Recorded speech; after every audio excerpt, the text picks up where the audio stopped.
In today's video, I'm going to teach you how to export reports from Smartsheet.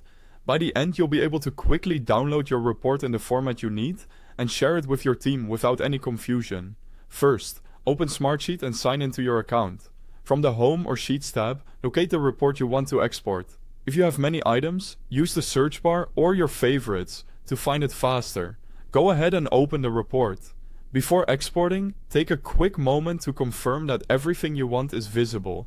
Check that the right filters are applied, the columns you care about are shown, and the data range looks complete. If you need to adjust sorting or hide a column, do that now so your export reflects exactly what you see.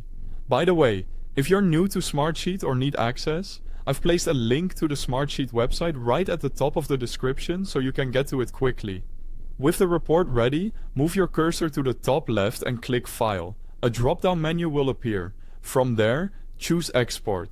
You'll see several options including Export to Excel, Export to PDF, and Export to Google Sheets. Pick the format that best fits your goal. Choose Excel if you want a spreadsheet you can manipulate, add formulas to, or use for deeper analysis.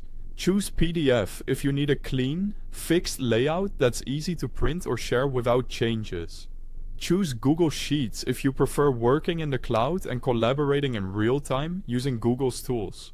Once you select the format, Smartsheet will generate the file. This might take a moment for larger reports. When the download prompt appears, save the file to a folder you'll remember, such as your project folder or desktop. It's a good idea to use a clear file name and date so you can find it later.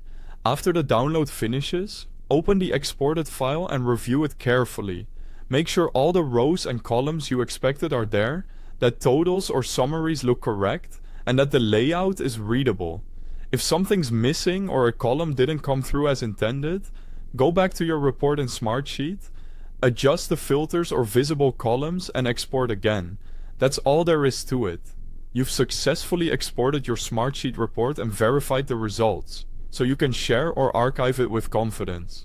If this was helpful, please like the video, subscribe for more tutorials, and drop any questions in the comments. Thanks for watching.